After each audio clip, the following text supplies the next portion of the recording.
Presidente, en estos asuntos de la cuenta hay dos temas que los identifican y que nos permiten establecer una interpretación garantista a efecto de acreditar la legalidad del registro de Gerardo Buganza Salmerón y Julieta Cruz Pallavicini.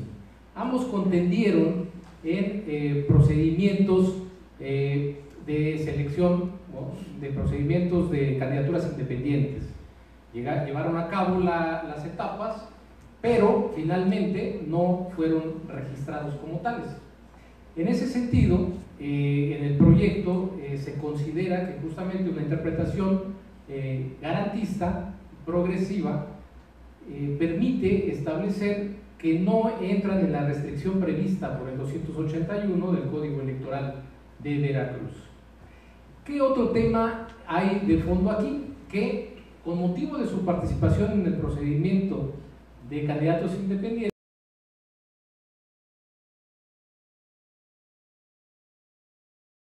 por parte del Instituto Nacional Electoral, que incumplieron con obligaciones de fiscalización. Pero como antes he dicho, esas situaciones o irregularidades u omisiones que ellos tuvieron como candidatos independientes por ser un sistema normativo desvinculado del sistema de partidos, no puede trascender justamente para que esas sanciones afecten la legalidad de su registro como candidatos por el sistema de partidos. En esa medida está acreditado en autos que, si bien contendieron y participaron y solicitaron los apoyos del procedimiento de selección de candidatos independientes, no lograron su registro, y la designación que hace el Partido Verde Ecologista como sus candidatos, en el caso de Gerardo Buganza Salmerón por el principio de representación proporcional y de Julieta Cruz Pallavicini por el de mayoría relativa, es que al no acreditarse justamente un beneficio individuo o un rompimiento también de alguno de los principios rectores del proceso electoral, pues ello conlleva justamente a no tener por actualizada la sanción que prevé el artículo 281, de manera que no pudiera registrarse por el Partido Verde Ecologista. Por esas razones, señores magistrados, es la propuesta de confirmar la legalidad de sus registros. Muchas gracias, magistrado. En estos asuntos vale la pena traer como referencia, solamente porque son dos ámbitos normativos distintos, el artículo 57, que regula justamente o que restringe el derecho a ser votado cuando se concurren dos o más procesos de selección interna. ¿Por qué? Porque en el artículo 281, que regula lo específico de los candidatos independientes, de manera similar, esto es, que cuando concurren en un procedimiento interno no pueden luego ser registrados como partido político. Sin embargo, esa restricción, que también se advierte ahí en el 281, acontece cuando ese procedimiento de selección interna culmina justamente con una calidad de registrado por ese sistema, con lo cual ya no podría registrarse posteriormente en el mismo proceso electoral como candidato por un partido político. Entonces, como vemos, no es una cuestión de elegibilidad lo que la Corte señala en la acción de ciudadano 82-2008, ni es la que se advierte en estos preceptos. Lo que se advierte es un deber jurídico que tiene que cumplirse.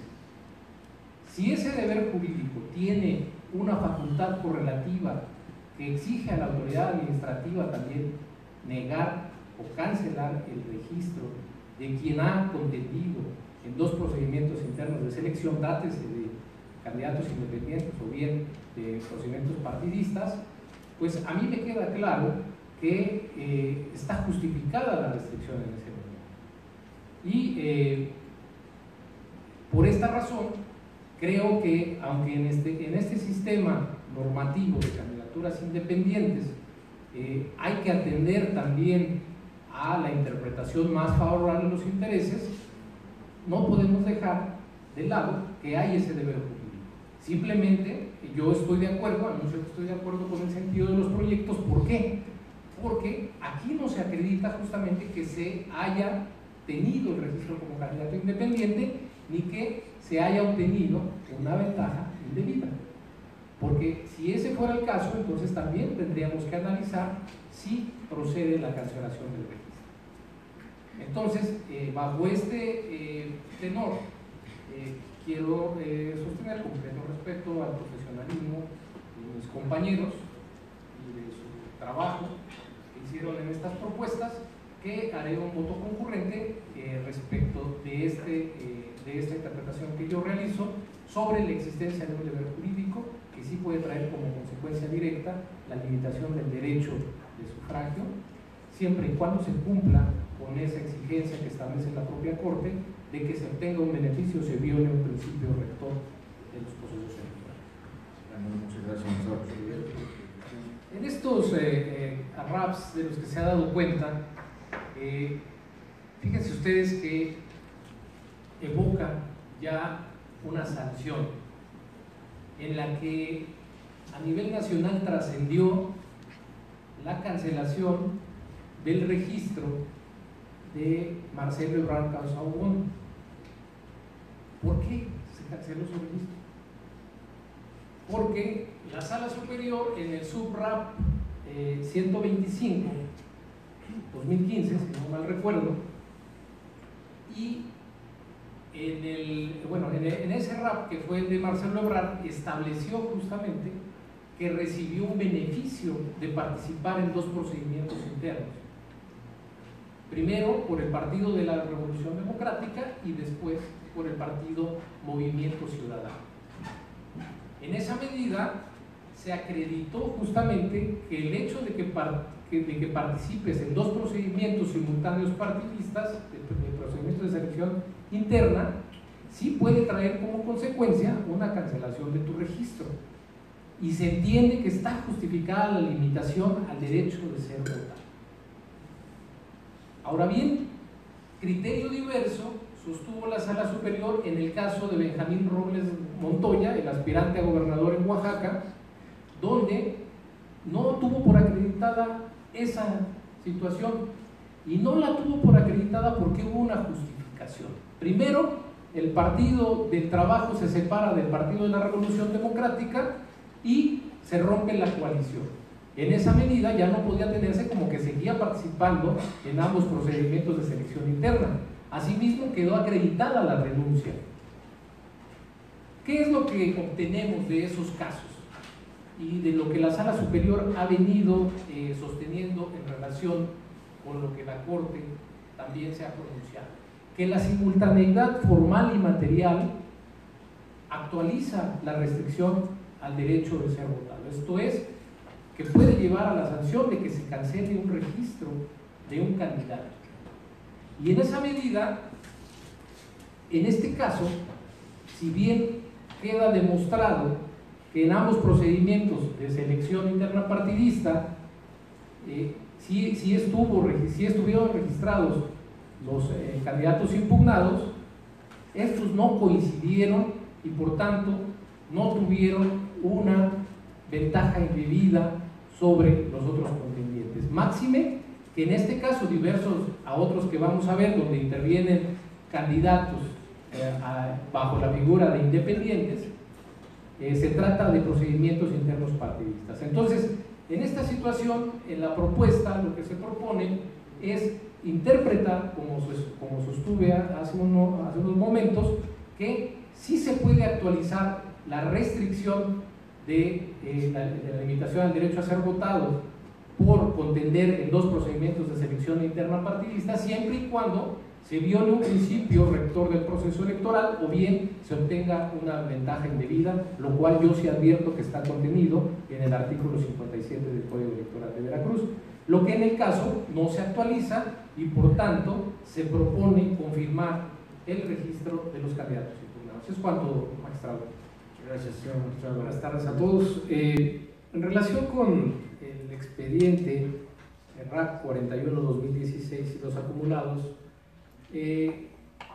partimos de la diferenciación entre lo que es la elegibilidad y la elegibilidad, entendiendo por la primera el conjunto de elementos y características de naturaleza electoral y no electoral relativos a la persona que pretende ser postulada a un cargo de elección popular. En cuanto a la inegibilidad, esta implica no satisfacer alguno o todos los requisitos constitucionales y legales exigidos para ser electo. Esto es, cuando se está imposibilitado justamente para tener esa calidad y en consecuencia contender para un cargo de elección popular. En el caso, se trata del registro de Daniela Guadalupe Griego Ceballos como candidata a diputado local por el principio de mayoría relativa en el Distrito Electoral 10 con sede en Jalapa, Veracruz.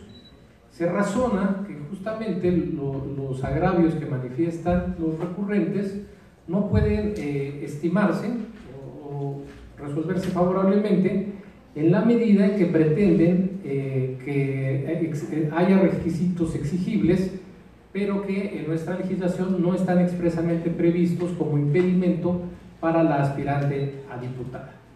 Entonces, llegar a aplicar esta restricción que se pretende constituiría hacer rogatorio el derecho de la ciudadana, cuando el deber de los tribunales electorales en este caso es maximizar el ejercicio de los derechos e interpretarlos conforme a los principios de progresividad y pro común.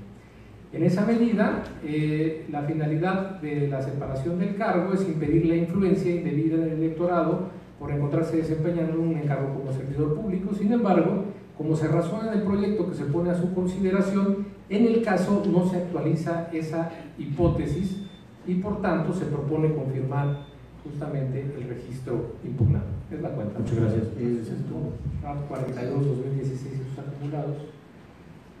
Justamente se trata de la impugnación que se hace a una ciudadana por dos elementos. De una ciudadana que es candidata a diputada local, esencialmente por el tema de si está privada o no de sus derechos políticos. Esta discusión es añeja y ha sido motivo de pronunciamientos por parte de nuestros más altos tribunales en materia electoral, la Sala Superior de Poder del Tribunal Electoral, del Poder Judicial de la Federación y de la Suprema Corte de Justicia de la Nación. Haciendo un poco de historia, en principio se había considerado que, de acuerdo a la Constitución Federal, a partir de un auto de formal prisión, se podía entender que la persona que se encontraba prófuga de la justicia, en ese caso, ya actualizaba justamente una suspensión de sus derechos políticos. Sin embargo, este criterio evolucionó justamente por la reforma del 2011 y los principios de cómo se debe interpretar las normas, esto es, progresividad, indivisibilidad, interdependencia y universalidad, de manera que no podría restringirse esos derechos políticos a menos que pasaran dos cosas: hubiera sentencia ejecutoriada que así lo ordenara por un juez, o bien que se estableciera que, derivado de una sujeción al proceso, se encontrara materialmente privada de la libertad la persona que fuera motivo de ese procedimiento. En esa medida comparto el sentido del proyecto, porque creo que si bien la propia tercera interesada reconoce, María Josefina Gamboa reconoce que está sujeta a un proceso penal, también hace valer justamente la presunción de inocencia y la evidencia de que no hay una sentencia condenatoria que le impida ejercer plenamente sus derechos políticos. Asimismo, en cuanto a la residencia,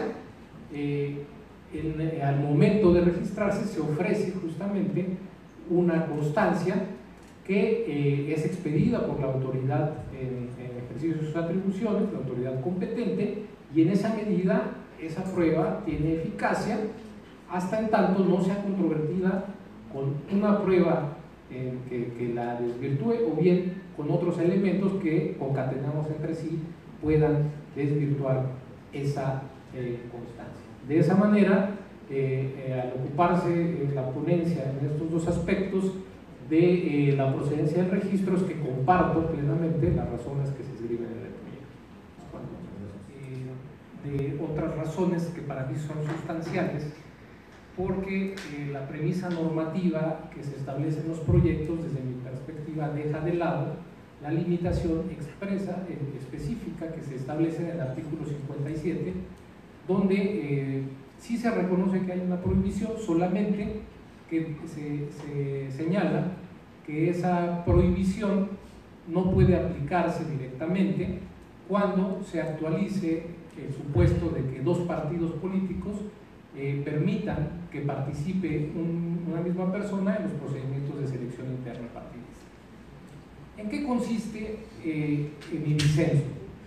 De manera expresa, yo sostengo que en el artículo 57 se establece un supuesto jurídico que es una restricción para que no se pueda participar en dos procesos internos de selección partidista, y que esa prohibición implica un deber jurídico para quien pretenda participar, y la autoridad administrativa también tiene la facultad de exigir que se cumpla con esa restricción. Ahora bien, esa restricción no es absoluta, sino que solo se actualiza cuando la participación en dos procedimientos de selección interna partidista también tienen como consecuencia que se viole un principio rector, como por ejemplo el de la equidad, cuando se obtenga una ventaja indebida en el desarrollo de esos procedimientos, o bien cuando se violente algún otro principio rector. Esta interpretación que yo propongo se ajusta a lo sostenido por la Suprema Corte de Justicia de la Nación en la acción de inconstitucionalidad 82-2008 y acumulados, donde sostuvo que la participación de un ciudadano en diversos procesos internos de partido carece por sí misma de la influencia determinante en la generalidad de los electores, por lo que en tal hipótesis no se trastocan los principios rectores de la materia electoral, a menos que se demuestre la violación a esos principios rectores o se obtenga una ventaja indebida. Incluso la Sala Superior, en el sub JRC 173-2016, también estableció que se requiere no solamente que participen una misma persona en dos procedimientos de selección interna, sino que esa participación sea simultánea materialmente. ¿Y qué significa la simultaneidad material? Pues que empaten en el tiempo los procesos de los partidos políticos, porque si hay esa coincidencia, significa que se está beneficiando el aspirante a ser candidato de una sobreexposición y está consiguiendo una ventaja indebida. En esa medida, lo que la Sala Superior resolvió en el expediente citado es que debe inhibirse, y ahí se justifica plenamente limitar la libertad y el derecho de ser votado en esta vertiente de participar en los procesos internos de selección. Así las cosas, yo no comparto que se sostenga que en el artículo 57 no existe ese deber jurídico y que no pueda ser una consecuencia directa el que se limite el derecho y se niegue, en su caso, el registro como candidato, de acreditarse, insisto, que se obtiene una ventaja indebida con esa participación simultánea. Ahora bien, la segunda parte de mi disenso estriba en que en el proyecto o en los proyectos de cuenta se pretende darse sistematicidad al 57 para darle contenido, invocando su relación con la consecuencia prevista en el 281 del Código Electoral de Veracruz, y no lo comparto porque en primera instancia ese artículo está referido al sistema normativo de candidaturas independientes, que por definición no pertenece al sistema de partidos, y en esa medida lo que se deriva de la redacción de ese artículo y de la interpretación no puede ser llevado justamente para darle sentido a una norma que pertenece al sistema de partidos, que es el 57. Por estas razones es que no coincido con la premisa normativa que se sostiene en los proyectos, y es por eso que emitiré el voto concurrente respectivo, señor magistrado. Muchas gracias, magistrado José Luis Rodríguez.